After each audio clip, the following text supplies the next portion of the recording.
And some of you will think, oh, it's too slow, and then you'll probably change your thinking at some point. But the idea is more that we get it kind of dialed out on how we walk, so that when we're up high, it's not like, oh, I have to walk the same speed as everybody? Like, when did this start? So a part of it, even though it's a hike, it's training.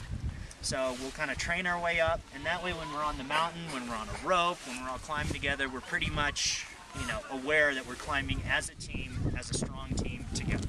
So does that make sense? Sure. It's not going to be that big a deal, but I think it's important for us to just kind of be on that same page in terms of what's expected of us past year. We'll rig up, throw packs on, and then cruise out. And the route pretty much goes down into the valley, across the valley. We'll do a little bit of traversing on these grassy slopes, down into the valley, and then we'll zigzag up the other side and kind of wrap around towards our high camp. And high camp is at the kind of, not quite the base, but a little bit below the base of the Ioloko Glacier. And we'll head up, and the Ioloko is the stomach.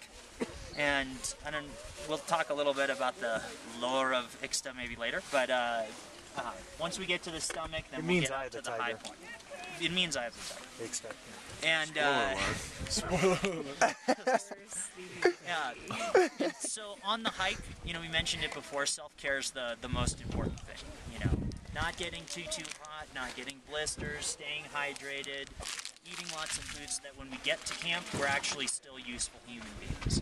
Because it's really easy to be like, you know, just kind of crush it into camp, get into camp, starfish out, and you still have to build camp. You still have to set up a tent, and you still have to kind of move in and continue to take care of yourself.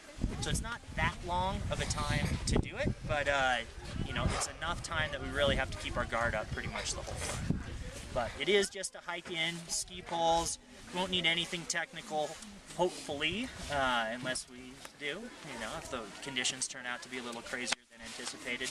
But we basically just want to, you know, cruise in and feel good when we get to camp. So that's the main goal for tomorrow, is to get to camp feeling okay. And it's okay to be a little dehydrated. It's okay to be a little tired, or tired.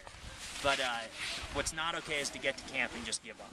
So when we get there, we'll definitely work hard to set up camp, but not without a break, not without a little bit of time to just sort of take care of ourselves, because that's the most important. So, sound okay? How long total did you say the hike would take to get to? Kind of conditions dependent, I would think, what, 6-7 hours? Okay. Yeah, 6, 7, yeah. Yeah. So, but only an elevation gain of like 1,500 feet, right? 27. 20. Oh, I'm sorry. More like 3 because you lose it. Yeah, Okay. we'll lose a bit. Okay. So, yeah. Cool. It's definitely going to be, you know, we're like, why are we walking downhill? Just consider it a little nice change of pace. Sure. Coasting. But, yeah, that's pretty much it. You guys have anything to add? I mean, you know, the big thing is, everyone, we were higher than where we're going to be tomorrow. You really, because acclimatizing, it takes a long time, actually. Even on Orizaba, by the time you guys are acclimatized, you'll be back in the States. But we're managing, and that is true.